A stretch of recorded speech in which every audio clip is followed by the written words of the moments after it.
जीवित पुत्रिका व्रत कथा।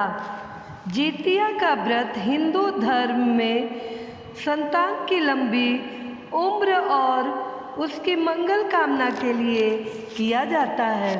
माना जाता है कि इस व्रत को जो भी माँ करती है उनकी संतान को लंबी उम्र और जीवन भर दुख और तकलीफ से सुरक्षा मिलती है। जो कोई भी स्त्री इस व्रत की कथा सुनती है उसे कभी भी अपनी संतान के वियोग का सामना नहीं करना पड़ता है। अब आइए श्रवण करते हैं जीवित पुत्रिका व्रत कथा। सुखनी और दुखनी दो बहनें थीं। सुखनी अपने नाम के अनुसार सुखी थी और दुखनी अपने नाम के अनुसार दुखी। दोनों एक ही पिता की संतानें थीं, लेकिन उनकी माताएं अलग अलग थीं।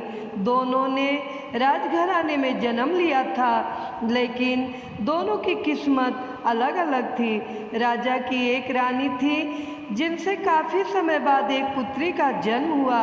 राजा और पूरे राजमहल में खुशियाँ फैल गई, लेकिन यह खुशियाँ अल्पकालिक साबित हुई।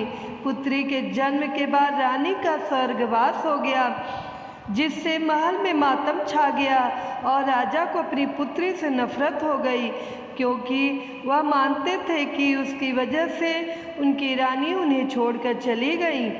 इसलिए उन्होंने उसे अभागन कहकर उससे दूरी बना ली। राजा ने कहा कि वह कभी इस लड़की की शक्ल भी नहीं देखेगा। महल के सभी लोग और दास दासियां उस बच्ची के प्रति हमदर्दी दिखाने लगे।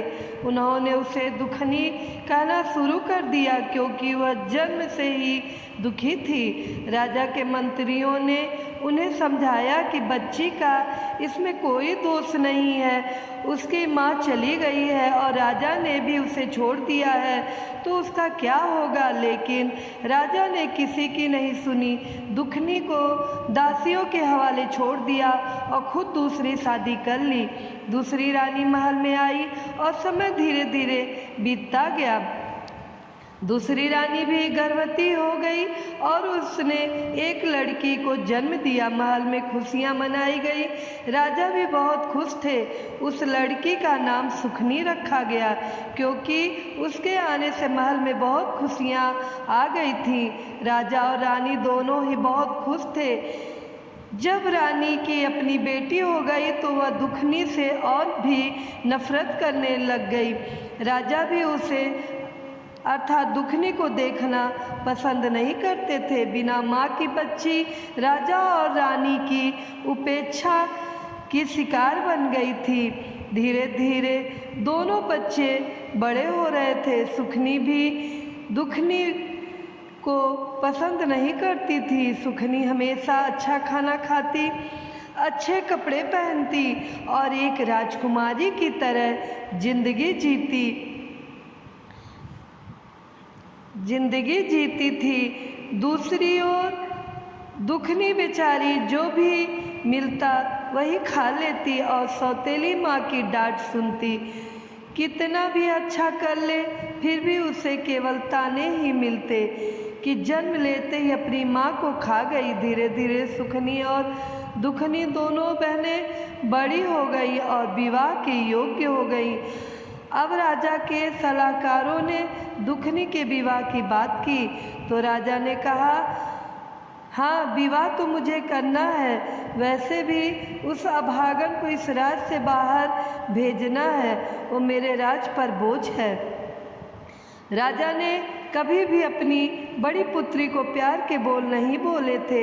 अब राजा ने रानी से विचार विमर्श किया कि दुखनी का विवाह करना है, तो रानी ने कहा, देखिए महाराज, दुखनी और सुखनी में 2 साल का अंतर है। दोनों विवाह के योग्य हो गई हैं, लेकिन हमारी सुखनी का भी विवाह करना है।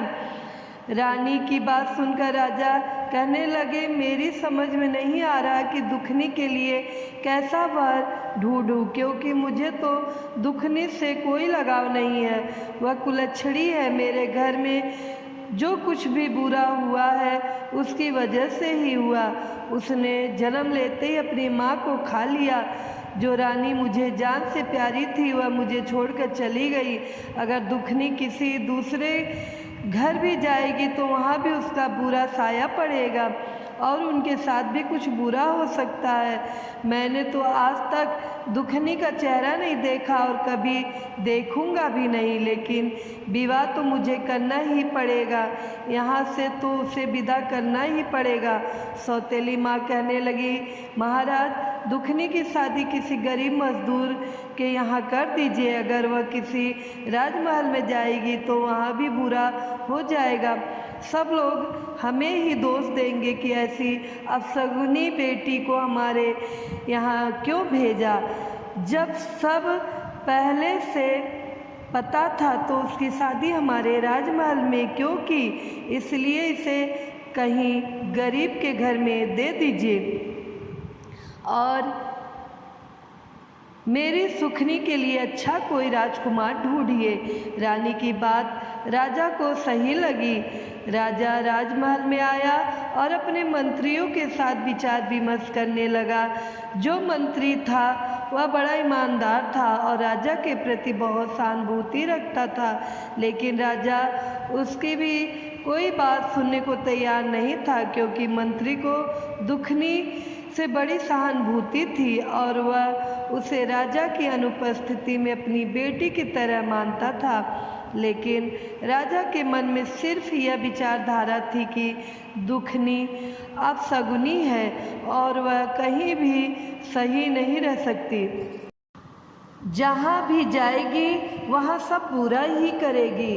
राजा के मन में एक दृढ़ धारणा थी, लेकिन मंत्री जी की बात राजा के सामने नहीं मानी गई। इसलिए नाई और पंडित को बुलवाकर दोनों बहनों के लिए राजा ने जैसा वर बताया वैसा ढूंढने के लिए भेज दिया।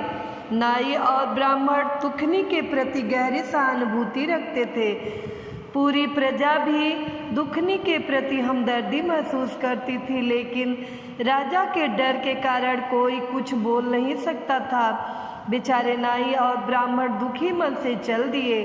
राजा ने जैसा वर बताया था उसी तरह का ढूंढने के लिए वे राज के काफ़ी दूर एक गांव में पहुँचे। गांव ठीक ठाक था, लेकिन एक नदी के किनारे एक झोपड़ी थी। एक बूढ़ी औरत बाहर चबूतरे पे बैठी अपने बालों में कंघी कर रही थी। वह बहुत बूढ़ी थी, उसका घर भी बिखरा हुआ था। नाई और ब्राह्मण जब उसके पास पहुँचे तो पूछने लगे, मैया तुम्हारे घर में कौन कौन है? बूढ़ी औरत ने उत्तर दिया, बेटा हम तो गरीब लोग हैं, मजदूरी करके पेट पालते हैं। मेरा एक बेटा है जो मजदूरी करता है और जितना कमाता है उससे ज़्यादा उड़ा देता है, क्योंकि उसका काम मन में नहीं लगता। मैं भी जितना कर सकती हूँ करती हूँ। नाई और ब्राह्मण एक दूसरे को देखकर सोचने लगे, यही घर दुखनी के लिए ठीक रहेगा। इसलिए उन्होंने बुढ़िया से बात की और कहा कि हम राजा की बेटी का विवाह तुम्हारे घर में करना चाहते हैं। बुढ़िया चौंक कर खड़ी हो गई और कहने लगी, क्यों तुम दोनों मुझ बुढ़िया के साथ मजाक कर रहे हो? नाई और ब्राह्मण ने बुढ़िया को बैठाया और कहने लगे, माई हमारी बात ध्यान से सुनो। वो राजा की बेटी जरूर है, लेकिन ना तो वह तुम्हें कोई दान दहेज देगा और ना ही तुम्हारे बेटे के साथ शानो शौकत से राजा अपनी बेटी का विवाह करेगा। वह बेचारी दुखिया है, तुम उसे माँ का प्यार देना। वह बहुत संस्कारी लड़की है, लेकिन राजा की नज़रों में गिरी हुई है। राजा उसे कुलच्छड़ी और अपशगुनी मानता है। हे मैया, पूरी प्रजा को उससे बहुत सहानुभूति है, लेकिन यदि वह तुम्हारे घर आएगी तो तुम्हारा घर स्वर्ग बना देगी। वह बहुत अच्छी लड़की है, लेकिन राजा के खिलाफ कोई बोलने की हिम्मत नहीं कर सकता। बुढ़िया माई कहने लगी, ठीक है बेटा, मेरे बेटे का तो विवाह होना ही मुश्किल है। कौन अपनी बेटी मेरे बेटे के लिए देगा। मुझे तो इसी में खुशी है कि मेरे बेटे का विवाह हो जाएगा। अब नाई और ब्राह्मण वहाँ दुखनी का रिश्ता तय करके आगे बढ़ते हैं और उसी राज के राजा से मिलते हैं जहाँ वे गए थे। वहाँ से राजा के बेटे के साथ सुखनी का विवाह तय करके अपने राज्य वापस आते हैं और राजा को सारी बातें बता देते हैं। निश्चित समय पर शुभ मुहूर्त निकालकर दोनों का विवाह एक ही दिन तय हो जाता है। दुखनी के विवाह में केवल 5 लोग आए क्योंकि बेचारे बड़े गरीब थे। राजा और रानी को कोई परवाह नहीं थी।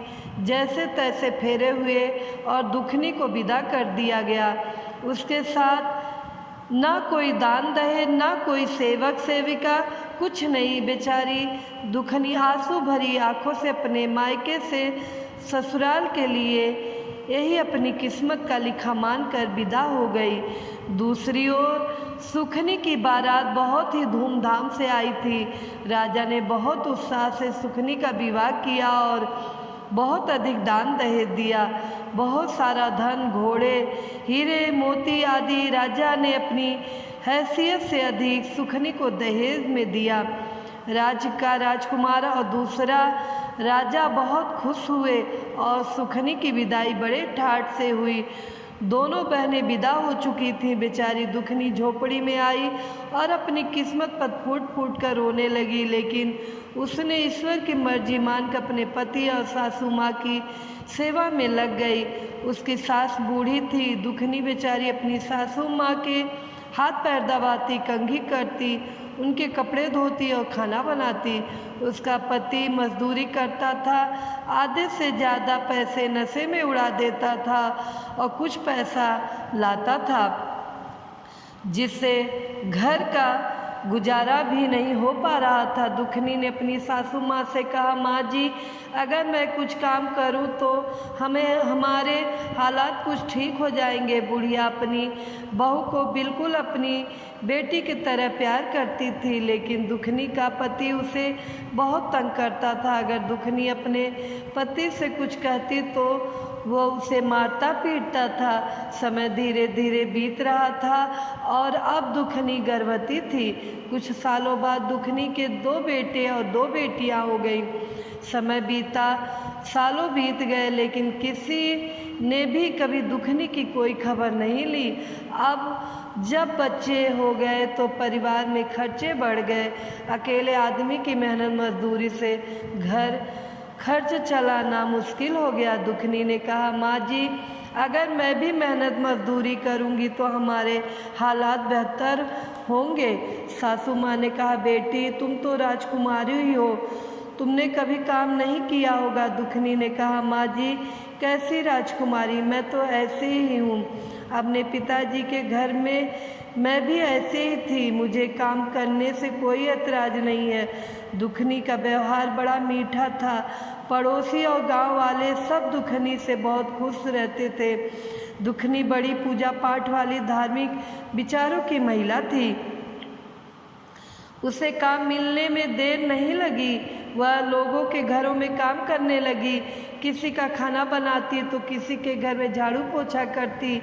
इस तरह दुखनी को कहीं अनाज, कहीं तो कहीं भोजन और कहीं कुछ पैसे मिल जाते थे। अब दुखनी का गुजारा सही से होने लगा, जबकि उसके पति में कोई सुधार नहीं आ रहा था। दुखनी अपने पति को समझाने की कोशिश करती, लेकिन वह उल्टा उससे गाली गलौज करता और मारता पीटता।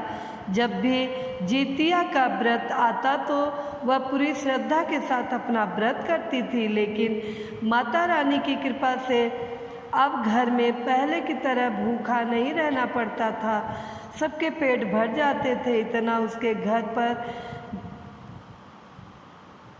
जितिया माता की कृपा थी, क्योंकि वह मेहनती थी और मेहनत करके गुजारा करती थी। दूसरी ओर सुखिया के घर में नौकर चाकर की कोई कमी नहीं थी। सुखिया राजकुमारी थी और राजमहल में राजा के घर में विदा होकर राजा की बहू बनी थी।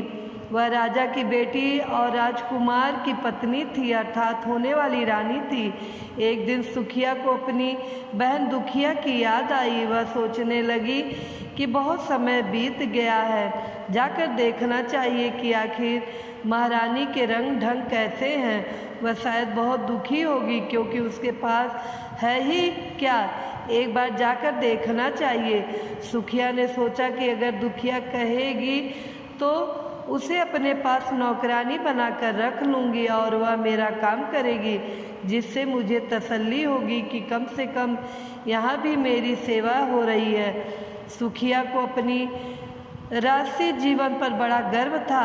सुखिया दुखिया के घर गई। दुखिया ने अपनी बहन को देखा तो बहुत खुश हुई। उसने सुखिया का बड़े आदर सत्कार से स्वागत किया और उसे बैठने के लिए पीढ़ा दिया। सुखिया ने देखा कि दुखिया की झोपड़ी में बहुत गरीबी थी और उसके बच्चे इधर उधर खेल रहे थे। किसी के तन पर फटे कपड़े थे तो किसी के बिना फटे। फिर भी दुखिया खुश थी और उसकी सासू माँ भी दुखिया के गुण गा रही थी। यह देखकर सुखिया को बड़ा गुस्सा आया कि दुखिया की सासू माँ उसकी तारीफ कर रही हैं। फिर सुखिया ने दुखिया से कहा, बहन तू घरों में जाकर काम करती है, क्या लेती होगी? इससे अच्छा है तू मेरे साथ चल और मेरे राजमहल में काम कर।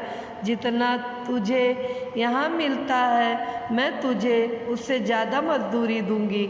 यहाँ घर घर जाकर कितना काम करना पड़ता है तुझे।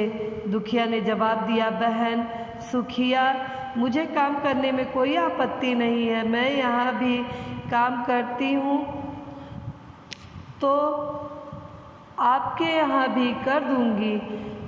वहाँ काम करके मुझे खुशी मिलेगी कि चलो मेरी बहन का काम हो गया। बातचीत समाप्त करके सुखनी अपने राजमहल लौट आई और अगले दिन से दुखनी सुखनी के घर जाने लगी। सुखनी दुखनी से बहुत ज़्यादा काम करवाती थी, क्योंकि दुखनी को परेशान करने में सुखनी को बड़ा मज़ा आता था। सुखनी को जो भी बासी खाना मिलता उसे वह दुखनी को दे देती और दुखनी उसे खुशी खुशी ले लेती। राजमहल में तरह तरह के व्यंजन बनते थे और कभी कभी बच्चों के लिए भी अच्छे पकवान मिल जाते थे। इस वजह से दुखनी और उसके बच्चे खुश रहते थे कि अब कुछ नया खाने को मिलेगा। जितिया का व्रत आया। बच्चे कहने लगे, माँ आज तो आप मौसी के यहाँ जाओगी, नए नए पकवान मिलेंगे, हमारे लिए भी कुछ लेकर आना। दुखनी ने कहा, ठीक है बच्चों, ले आऊँगी। दुखनी सुखनी के पास गई और कहने लगी, बहन आज नहाए खाए है और जितिया का व्रत आ रहा है तो मुझे भी कुछ पकवान दे देना, बच्चे बहुत उम्मीद से बैठे हैं। सुखनी ने कहा, अरे दुखिया कैसी बात कर रही हो, काम कर, आज कुछ नहीं बनेगा। ऐसा कहकर उसे डांट दिया। बेचारी दुखनी रोती हुई अपने घर लौट आई। आज उसे बासी खाना भी नहीं मिला। दुखनी रोती हुई घर आई तो बच्चे बोले, माँ आज मौसी ने कुछ नहीं दिया। दुखनी ने कहा, नहीं बेटा। बच्चे बोले, माँ तुम नहाए खाए का जितिया व्रत कैसे करोगी, पारण कैसे करोगी? दुखनी की आंखों में आंसू आ गए, लेकिन वह कुछ नहीं बोली और कहा, बेटा जैसे भगवान चाहेंगे वैसे रह लूँगी। अपने बच्चों की लंबी आयु और स्वास्थ्य के लिए मैं व्रत जरूर रखूँगी। मेरे लिए धन दौलत जो कुछ भी है सब मेरे बच्चे हैं। लेकिन बेचारी दुखनी बहुत लाचार थी। वह अपनी भूख सह सकती थी, लेकिन अपने बच्चों के लिए व्रत जरूर रखती थी। लेकिन आज सासू माँ और बच्चों को भूखा कैसे देखेगी? तभी दुखनी ने मन ही मन निर्णय लिया। उसने कुल्हाड़ी और रस्सी उठाई और कहने लगी, आज से मैं किसी के घर नौकरानी नहीं बनूंगी और अपना काम खुद करूंगी। जंगल से लकड़ी लाऊंगी और शहर में बेच दूंगी और इसी से अपना गुजारा करूंगी। अब वह लकड़ी लाने के लिए रस्सी और कुल्हाड़ी उठाकर जंगल की ओर चल पड़ी। अभी समय था वह लकड़ियाँ बेचकर अपने व्रत का सामान ला सकती थी। बेचारी जंगल की तरफ सच्चे मन से जीतिया माता का नाम लेते हुए बच्चों की लंबी उम्र की कामना करती हुई मन ही मन रोती जा रही थी। अपनी बेबसी और लाचारी पर चलते हुए उसने देखा कि जंगल के अंदर एक गाय है जो प्रसव पीड़ा से बहुत दुखी हो रही थी। गाय का प्रसव नहीं हो पा रहा था और वह बहुत परेशान नजर आ रही थी। दुखनी तो सच्चे दिल की थी, किसी का दुख उससे देखा नहीं जाता था। वह गाय के पास जाकर बोली, बहन तुम कौन हो? गाय ने कहा, मेरा नाम दुखनी है। बहन मेरी थोड़ी मदद करो, मैं प्रसव पीड़ा से बहुत कष्ट में हूँ और मेरा प्रसव नहीं हो पा रहा है। दुखनी बेचारी गौ माता को सहलाकर उसकी कमर पर प्यार से हाथ फेरा। कुछ समय पश्चात गौ माता का प्रसव हो गया और गौ माता ने बछड़े को जन्म दिया। गौ माता ने दुखनी को धन्यवाद दिया। यह तो दुखनी की परीक्षा थी, लेकिन वह इससे अनजान थी। दुखनी ने गौ माता से कहा, बछड़े का ध्यान रखो और मुझे अभी लकड़ी लेने जाना है। गौ माता ने कहा, दुखनी बहन लौटते समय मुझसे ज़रूर मिलते जाना। दुखनी आगे बढ़ चली। रास्ते में थोड़ी ही दूर चली थी कि उसने देखा एक नागिन बार बार अपना फन जमीन पर मार रही थी और तड़फ रही थी। दुखनी ने उसे ध्यान से देखा तो ऐसा लग रहा था जैसे वो बहुत कष्ट में है। दुखनी को नागिन पर दया आ गई। वह उसके पास गई और बोली, नागिन बहन तुम इतनी परेशान क्यों हो? नागिन ने जवाब दिया, तुम कौन हो? मुझे देखकर तो लोग डर कर भाग जाते हैं और तुम मेरे पास आ रही हो। दुखनी ने कहा, नागिन बहन मुझे डरने की क्या ज़रूरत है? अगर तुम मुझे डस भी लोगी तो क्या होगा? मेरे बिना यह दुनिया नहीं रुकेगी और अगर मैं मर भी गई तो धरती पर एक बोझ कम हो जाएगा। मैंने कभी किसी का प्यार नहीं पाया, माँ बाप के प्यार के लिए तरसती रही और यहाँ भी कभी पति का प्यार नहीं मिला जिससे माँ बाप का प्यार भूल जाऊँ। दुखनी नागिन से कहने लगी, वह भी बस मतलब से बात करता है, जो कमाता है उसका आधा नशे में उड़ा देता है। ना बच्चों से मतलब है ना ही मुझसे। जब उसका मन करता है तब घर आता है, नहीं तो नशे करके पड़ा रहता है। नागिन ने कहा, बहन दुखिया तुम्हारी बातें सुनकर बड़ा दुख हुआ। मैं क्या करूं? मेरी यह केचुली नहीं उतर रही है। लोग मुझे देखकर पत्थर मारते हैं और डरते हैं, लेकिन तुम मेरे पास आ गई हो। मेरी यह केचुली उतारने में मेरी मदद करो। नागिन की बात सुनकर दुखनी ने उसकी केचुली उतार दी। नागिन की तो जैसे सोने की काया हो गई। नागिन इधर उधर बड़े लचीलेपन से चलने लगी। नागिन ने कहा, बहन दुखनी तुम बहुत अच्छी हो। रास्ते से जब वापस जाओ तो मुझसे मिलकर जाना। नागिन की मदद करने के बाद दुखनी वहाँ से आगे बढ़ चली। जंगल के अंदर उसने देखा कि उस भयानक जंगल में एक बूढ़ी माई बैठी हुई थी। वह स्वयं जीतिया माता थी जो दुखनी की परीक्षा लेने आई थी कि वह अपनी परीक्षा में पास होती है या नहीं। भगवान की माया को भगवान ही जाने। दुखनी ने देखा बूढ़ी माई बहुत परेशान बैठी थी। वह बूढ़ी माई कहने लगी, अरे बेटी तुम कौन हो और इस जंगल में तुम क्या कर रही हो? दुखनी ने जवाब दिया, माँ जी मैं यहाँ लकड़ी काटने आई हूँ, लेकिन आप इस घने जंगल में क्या कर रही हैं? जीतिया माता ने कहा, बेटी मैं तो यहाँ झोपड़ी बनाकर रहती हूँ। मेरे पैरों में बहुत दर्द हो रहा है, चलने में दिक्कत हो रही है। क्या तुम मुझे मेरी झोपड़ी के अंदर तक ले जा सकती हो? दुखनी ने कहा, जरूर माँ जी। और उसने जीतिया माई को कंधे का सहारा देकर उठाया। अंदर एक चारपाई पड़ी हुई थी। दुखनी ने जीतिया माई को चारपाई पर बिठा दिया। जीतिया माई ने खुले बाल उलझे हुए थे और उनका रूप डरावना लग रहा था। मक्खियाँ उनके चेहरे पर भिनभिना रही थीं। जीतिया माई ने कहा, बेटी मेरे पैरों में बहुत दर्द हो रहा है। दुखनी ने जवाब दिया, कोई बात नहीं माँ जी, मैं अभी आपके पैरों की मालिश करती हूँ। दुखनी ने जीतिया माई के हाथ और पैरों की अच्छे से मालिश की। फिर जीतिया माई ने कहा, बेटी मुझे नहाए हुए कई दिन हो गए हैं, मेरे बाल उलझ गए हैं और सिर में जुएँ पड़ गई हैं। दुखनी ने कहा, माँ जी मैं अभी आपकी सफाई कर देती हूँ। उसने जीतिया माई को नहलाया, उनके बालों में कंघी की और जुएँ भी साफ कर दी। जीतिया माई को नींद आने लगी और दुखनी ने उसका सिर अपनी गोद में रख लिया। कुछ समय बाद जीतिया माई सो गई। यह सब माँ की लीला थी। वह दुखनी के मन की स्थिति को जानती थी। शाम होने को थी, सूरज छिपने वाला था। दुखनी के मन में यह नहीं था कि उसे लकड़ी बेचकर घर ले जाना है। वह बस यही सोच रही थी कि माँ ने उसे कितना प्यार दिया है। आज उसे अपनी माँ का प्रेम महसूस हो रहा था। माँ के लिए वह तरसती थी। उसे लग रहा था जैसे जीतिया माई ही उसकी माँ है। जब जीतिया माई की आँख खुली तो उन्होंने कहा, अरे बेटी मैं तो सो गई थी, तूने मुझे जगाया क्यों नहीं? और देर शाम हो गई है, अब तो घर लकड़ी लेकर कैसे जाएगी बेटी? दुखनी ने कहा, कोई बात नहीं माँ जी, मैं चली जाऊंगी।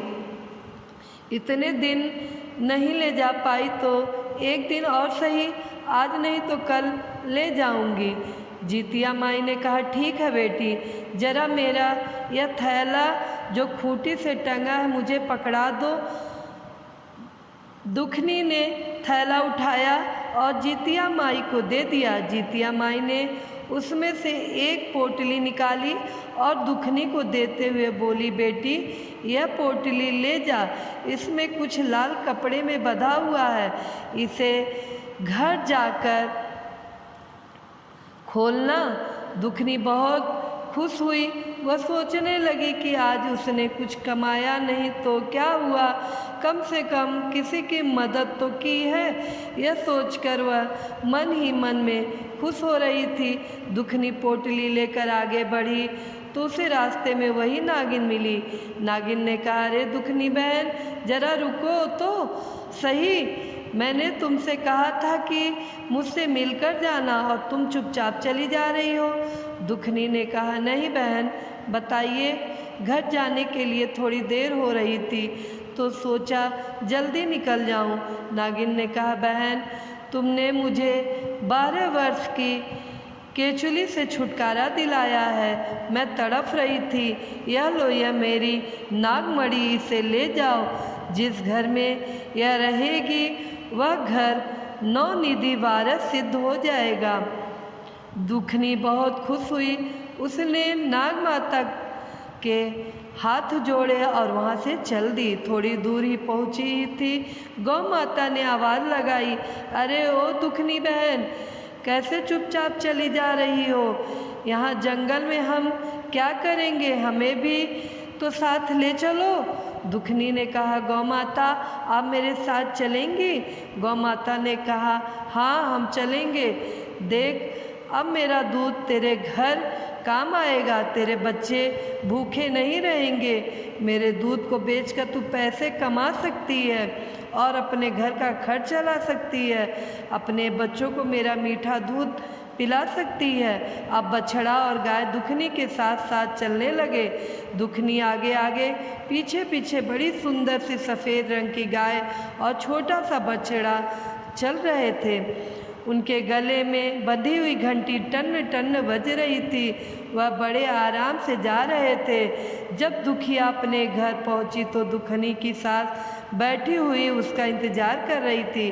कहने लगी, अरे बहू दुखनी, आज तो बहुत समय लगा दिया बेटा, सुबह से तू भूखी थी और आज तूने कुछ खाया भी नहीं है। आज नहाकर खाना खा ले, कल तेरा निर्जल व्रत रहेगा। परसों तुझे पारण भी करना है। तू कैसे करेगी बेटा? नवमी के दिन वह अपनी सासू माँ से बोली, माँ जी आप चिंता मत करो, मुझे तो लगा ही नहीं कि मैंने कोई व्रत रखा है। मेरे शरीर में तो अजीब सी ताकत का एहसास हो रहा है। मुझे नहीं लग रहा है कि मैं आज इतनी परेशान थी। आज तो मुझे बहुत हल्का खुशी महसूस हो रही है। जब वह घर आई तो उसने सारी बात अपने सासू माँ को बताई। उसकी सासू माँ बोली, बेटा आज तुमने तो यह बहुत अच्छा काम किया। फिर उसकी सासू माँ ने चौके को लीप दिया और एक दिया जला दिया। दुखनी ने वहाँ पर लाल पोटली रख दी। जैसे ही दुखनी ने लाल पोटली खोली, उसमें से सोना, चांदी, हीरे, मोती निकलने लगे। यह देखकर दुखनी और उसकी सास की आंखें फटी की फटी रह गईं। बाहर गाय रंभा रही थी। दुखनी बाल्टी लेकर गई तो गाय ने बाल्टी भरकर दूध दिया। सब लोग बहुत खुश हुए। शाम को जब दुखनी का पति मजदूरी करके आया तो उसने देखा कि घर के बाहर गाय बंधी हुई है और अंदर बड़ी रोशनी चमक रही है, क्योंकि वहाँ नागमणि रखी हुई थी। वह बहुत हैरान हुआ और कहा, अरे यह क्या है? दुखनी ने अपने पति को सारी बात बताई कि फिर उसका पति दुखनी से माफ़ी मांगने लगा और कहने लगा, दुखनी तुम तो साक्षात लक्ष्मी हो और मैंने आज तक तुम्हारी कदर नहीं की। तुम्हारे दुख को समझने में असफल रहा, मुझे माफ़ कर दो। दुखनी ने कहा, कोई बात नहीं है स्वामी, देर आए दुरुस्त आए, लेकिन मैं इस बात से खुश हूँ कि अब तुमने मेरी अहमियत समझ ली। अब हमारे पास इतना धन है कि हम अपना अच्छा सा काम शुरू कर सकते हैं। उसका पति भी खुश हो गया, क्योंकि अब उसे मजदूरी नहीं करनी पड़ेगी। वह गरीबी से तंग आकर नशा करता था, क्योंकि अपने बच्चों की भूख नहीं देख पाता था और उसका गुस्सा दुखनी पर उतरता था। वह दिल का बुरा नहीं था। अब दुखनी ने कहा, चलो कुछ धन ले लो और बाजार से जीतिया माता के व्रत की तैयारी के लिए सामान दिलाकर आओ। दोनों बाजार गए और सामान लेकर आए। अब दुखनी के घर में जोर शोर से जीतिया व्रत की तैयारी होने लगी। 2 दिन बीत गए और दुखनी काम पर नहीं गई। सुखनी को बड़ा आश्चर्य हुआ। वो सोचने लगी कि दुखनी को क्या हो गया है जो अब तक नहीं आई। सुखनी दुखनी के घर गई और कहने लगी, अरे दुखनी तुम काम पर क्यों नहीं आ रही हो? दुखनी ने कहा, अरे बहन मुझे अब किसी के घर काम करने की ज़रूरत नहीं है। अगर तुम्हारा मन करे तो तुम ही मेरे घर काम करने आ जाया करो। सुखनी ने देखा तो उसकी आंखें फटी की फटी रह गई। दुखनी के घर में हर सुख सुविधा की चीज़ें मौजूद थीं और घर बनाने के लिए मिस्त्री से बात चल रही थी। सुखनी को यह सब देखकर विश्वास नहीं हुआ। वह सोच में पड़ गई कि दुखनी को इतना धन कहाँ से मिल गया। वह गुस्से में बोली, दुखनी सच सच बता, यह सब कहाँ से चोरी करके लाई है? नहीं तो मैं राजा से शिकायत करके तुझे कारागार में डलवा दूंगी। बेचारी दुखनी डर गई, क्योंकि वह सीधी सादी थी। कहने लगी, सुखनी बहन मैंने कोई चोरी नहीं की है। मुझ पर तो जीतिया माता का आशीर्वाद है। उनकी कृपा से ही मेरी समस्या हल हुई है। दुखनी से सुखनी ने कहा, मुझे पूरी बात बताओ। अब सुखनी के मन में लालच आ गया था और जब दुखनी ने अपनी कहानी सुनाई तो उसे भी धन पाने की लालसा जाग उठी। वह बोली, मैं भी जंगल में जाऊंगी और जीतिया माता से धन लेकर आऊंगी। अब सुखनी अपने घर आ गई, लेकिन उसे चैन नहीं मिला। किसी तरह उसने रात बिताई और सुबह उठते ही कुल्हाड़ी और रस्सी लेकर जंगल की तरफ चल दी। उसकी सास ने बोला, अरे बहू कहाँ जा रही हो? बोली, माँ जी बाद में बताऊंगी, मैं कुछ धन लेने जा रही हूँ। उसकी सास कहने लगी, अरे बेटी, मेरे घर में भगवान के दिया हुआ सब कुछ है, हमें और धन की क्या ज़रूरत है? वह बोली, नहीं माँ जी, आप मुझे करने दो जो मैं करने जा रही हूँ। वह अपनी सासू माँ की बात अनसुनी करके जंगल की तरफ चल दी। जंगल में चलती जा रही थी। जंगल में कुछ अंदर गई तो देखा एक गाय प्रसव पीड़ा से करा रही थी। वह बोली, अरे बहन, तुम कौन हो? जरा मेरी मदद कर दो, मैं दर्द से बेहाल हो रही हूँ, मेरा प्रसव काल है, मुझसे दर्द बर्दाश्त नहीं हो रहा। गौ माता की बात सुनकर सुखनी कहने लगी, अरे तुझे क्या मैं दासी दिखाई देती हूँ? मैं सुखनी हूँ, इस राज के राजा की बहू। हमारे यहाँ दास दासियाँ काम करते हैं और तुम मुझसे काम करने के लिए बोल रही हो? वह गाय को दुत्कार के आगे चली गई। आगे कुछ दूर चलती है तो उसे वही नागिन जो अपना फन धरती पे पटक रही थी दिखाई देती है। तो वह नागिन कहती है, अरे बहन, जरा मेरी मदद कर दो। सुखनी पहले तो नागिन को देखकर डर जाती है और कहती है, मुझे डस लेगी और मैं तेरी मदद कर दूं? अरे सांप को जो दूध पिलाता है उसी को वह डस लेता है, मैं तेरी मदद नहीं करूंगी। और वह एक पत्थर उठाकर नागिन को मार देती है और आगे चल देती है। आगे चलते चलते जब काफ़ी अंदर जंगल में चली जाती है तो वहाँ उस बूढ़ी माई को ढूंढती है। ढूंढते ढूंढते काफ़ी परेशान हो जाती है और शाम होने को होती है तो देखती है कि एक बुढ़िया माई की झोपड़ी दिखाई दे रही है और एक पेड़ के नीचे बड़ा सा बट वृक्ष है। उसके नीचे जो एक बुढ़िया बैठी है, बड़ी गंदी सी बुढ़िया थी, मुंह पर मक्खियाँ भिनक रही थी, बाल उलझे हुए थे, जिसे देखकर वह नाक मुंह सिकोड़ने लगती है। बुढ़िया माई सुखिया से कहती है, अरे बिटिया, तुम कौन हो बेटी? जरा मुझसे मेरी झोपड़ी के अंदर पहुंचा दो, क्योंकि मेरे हाथ पैर बड़ा दर्द है, इसलिए मुझे अंदर बैठा दे। काफ़ी दिनों से मैं नहाई नहीं हूँ, मुझे थोड़ा नहला दो और मेरे सिर के जुएँ निकाल दो, जरा मेरे सिर की सफाई भी कर दो। तो सुखनी कहती है, अरे वाह बुढ़िया, तुझे क्या मैं दासी नज़र आती हूँ जो तेरी इतनी सेवा करूँगी? मेरे घर में दासियाँ हैं और तू मुझ पर हुक्म चला रही है। मैं तो यहाँ उस बुढ़िया से मिलने आई हूँ जिसने मेरी बहन को धनवान बनाया। तभी उसे खूंटी से लटका हुआ वह थैला दिखाई देता है जिसमें वह पोटली रखी हुई है, लाल कपड़े में बंधी हुई है। तो वह कहती है, अच्छा तो यह वही बुढ़िया है जिसने दुखनी को अमीर बना दिया।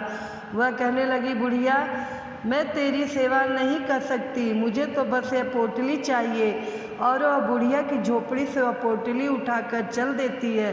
रास्ते में आती है तो देखती है कि नागिन अभी भी ऐसे ही फन पटक रही है। थोड़ी दूर जाकर देखती है तो वह गाय भी प्रसव पीड़ा से करा रही थी, लेकिन वह किसी की भी मदद नहीं करती है। उसके दिल में जरा भी दया भावना नहीं थी। घर आ गई। घर आकर बड़ी खुशी खुशी अपनी सासू माँ से कहती है, देखना सासू माँ, अब हम और धनी बन जाएंगे, हमारा राजपाट और बढ़ जाएगा, हमारे राजकोष में धन बढ़ जाएगा, मैं ऐसी चीज़ लेकर आई हूँ। तो उसकी सासू माँ ने हाथ जोड़कर अपना माथा पीटती है कि पता नहीं कैसी बहू मिली है, संस्कार तो इसमें नाम का है भी नहीं। अब थोड़ा सा चौंक कर गोबर से दासी से लिपवाती है, क्योंकि खुद तो कुछ करती नहीं थी और दासी से एक दिया जलाने के लिए बोलती है। जब उस पोटली को वहाँ खोलती है तो क्या देखती है, वहाँ ढेर सारे कीड़े मकोड़े भिनभिनाने लगे, गंदगी सी हो गई और तरह तरह के कीड़े चल रहे हैं। बड़ी घिनौनी स्थिति हो गई। तभी देखती है कि उसके महल में आग लग गई। अब यह देखकर वह घबरा गई। उसकी सासू माँ उसे बड़ी मुश्किल से निकाल कर बाहर लाती है। उसका सारा राजपाट सब धरा रह गया, सब धन जो भी जमा था सब जलकर खाक हो गया। अब उसकी सासू माँ उसे बहुत ताने सुनाती हैं, कैसी कुलच्छड़ी आई है मेरे महल में, जब से आई है तब से हमारा राज पाट भी चौपट कर दिया। सबके घर में तो लक्ष्मी आती हैं जो घर को स्वर्ग बना देती हैं, एक ये आई है महारानी, हमारा सब कुछ जला के राख कर दिया। सुखनी को अपनी करनी पर थोड़ा भी पछतावा नहीं रहा था। उसे तो उल्टा अपनी बहन पर गुस्सा आ रहा था कि उसकी बहन ने उसके साथ छल किया है। वह अपनी बहन दुखनी के घर पहुंच जाती है और उससे कहती है, सच सच बता, तूने मेरे साथ क्या छल किया है? तेरे कारण मेरा सब कुछ जलकर नष्ट हो गया। मेरी सासू माँ मुझे ताने दे रही हैं, मेरे घर में भूख से मरने की नौबत आ गई है। दुखनी कहती है, बहन मैंने तो सब कुछ तुझे सच सच बताया था, लेकिन तेरे घर में तो सब कुछ था, तू क्यों गई थी उधर? तुझे तो लालच आ गया था ना? लेकिन वह कहती है, नहीं दुखनी, मैं तुझे राजा से दंड दिलवाऊंगी। दुखनी मन ही मन सोचने लगी, मेरे पास तो कोई सबूत नहीं है, और वह रोने लगती है। रोते रोते वह जितिया माता को पुकारती है, कहती है, हे माँ मेरी रक्षा करो, कैसे मैं अपनी बहन को विश्वास दिलाऊं कि मैंने जो कुछ भी का बताया है सब सच बताया है। दुखनी की करुण पुकार सुनकर जितिया माता वहाँ प्रकट हो जाती हैं। दुखनी माता को देखते ही उनके चरणों पे गिर जाती है। सुखनी को देखकर बुढ़िया बनी जितिया माता कहती है, सुखनी तेरे लालच के कारण तेरे साथ बुरा हुआ है, तेरे अंदर दया भावना सेवा भावना कुछ नहीं है। यह बेचारी दुखनी यह तो ममता की मूरत है, इसके अंदर इतनी दया भावना है। भगवान तो उसी पर प्रसन्न होते हैं जो दिल के सच्चे होते हैं, लेकिन सुखनी तेरे मन में तो कपट है। तू तो दूसरों के को देखकर खुश नहीं है, इसलिए तुझे सजा मिलनी है। तुझे तेरी करनी का फल मिला है और दुखनी को उसके पूजा का फल मिला है। यह देखकर अब दुखनी जैसे रो रही थी तो सुखनी भी माता के चरणों में गिर पड़ती है। उसे अपनी करनी पर पछतावा होने लगता है। माता से क्षमा याचना करने लगती है और कहती है, माता मुझे माफ़ कर दो, मुझसे बहुत बड़ी गलती हो गई है। तब माता ने दुखनी से कहती है, माता मेरी बहन को माफ़ कर दो। तो माता रानी सुखनी से कहती हैं, देखो तू दुखनी का कितना बुरा चाहती थी, लेकिन दुखनी अभी भी तेरा सुख चाहती है। माता उसे भी सौभाग्य और बेटे का आशीर्वाद देती हैं और कहती है, तेरा राजपाट पहले जैसा हो जाए, और दोनों बहनों को सुखी रहने का आशीर्वाद देकर वहाँ से जितिया माता अंतर्ध्यान हो जाती हैं। सुखनी को सबक सिखाने के लिए यह सब जितिया माता की लीला थी। अब उसका राजपाट पहले जैसा हो गया, अब सुखनी में बदलाव आ गया। अब वो अपनी बहन दुखनी के साथ अच्छे से बात करती थी, घमंड नहीं दिखाती थी और उसके साथ पूजा पाठ करने लगी। जितिया माता की कथा सुनती और हर साल दोनों बहनें मिलकर पूजा पाठ करती। अब दोनों बहनें अमीर थीं, किसी के घर में कोई कमी नहीं थी और दोनों बहनों में प्रेम हो गया तथा दोनों प्यार से रहने लगी। अब उन्हें किसी चीज़ की कोई कमी नहीं थी। जितिया माता जैसे दुखनी को आई ऐसे सबको आना, जैसे सुखनी को आई ऐसे किसी को मत आना। और जो यह कथा कह रहे हैं और जो यह कथा सुन रहे हैं, हे जितिया माता सबकी जो मनोकामना हो पूरी करना। बोलो जितिया माता की जय।